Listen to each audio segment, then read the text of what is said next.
But our favorite opportunity on Friday is to, layer up and take a little walk. A walk with Father Jeff Walker. Always look forward to this. Get your coats, your gloves, your hats. It's Father Jeff Walker. Good morning, Father Jeff. Good morning, gentlemen. I tell you what, the strangest thing, 35 degrees on one day feels totally different than 35 on the other. Well, that's for sure. I was out in 35-degree weather on Wednesday, and I said, this is wonderful. The sun is shining. I think I'll take off this coat.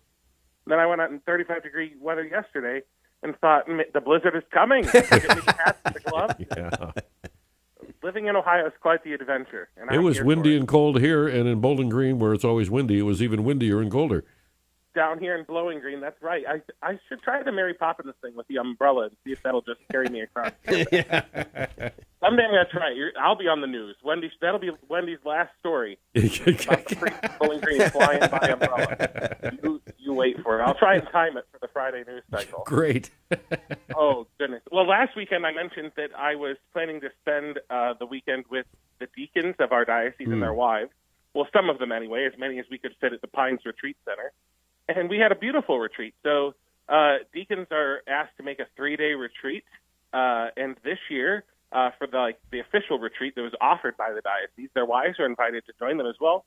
What a beautiful way to spend the weekend together praying with your spouse. That's not something, that we should take for granted. I feel like everyone says, well, yeah, we pray together. But really to spend that whole 3 days dedicated to growing in spirituality with your spouse, man, that's not just for deacons and their wives.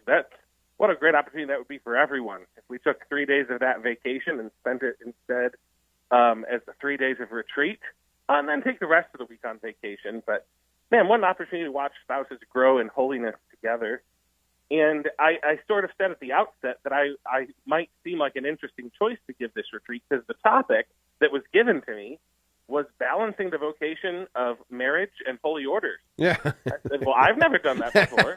Yeah. And I said, that might seem strange. And then I took a little page out of my friend C.S. Lewis's book, because he was asked once, he was giving a radio address, much like this. I'm sort of like the modern C.S. Lewis, if you want to think about that. I've always thought that. There you go, yeah.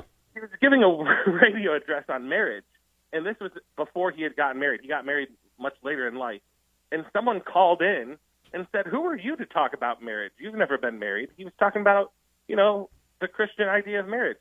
And he said, well, that would be a problem that I haven't been married if the Christian understanding of marriage was based on the experience of any one particular person. But the Christian understanding of marriage is based on what Jesus told us, what God has revealed through his scriptures. And so we're going to take it out of the personal and into the Christian and have Christ as our reference point. What does Christ, it's not what does C.S. Lewis have to say about marriage. It's not what Father Jeff Walker has to say about marriage. It's what does Christ have to say about your identity as a husband? What does Christ have to teach you about your identity as a wife and what it means for the two to become one? So it was a little nerve-wracking going into it, I think, because I didn't have that personal experience of it.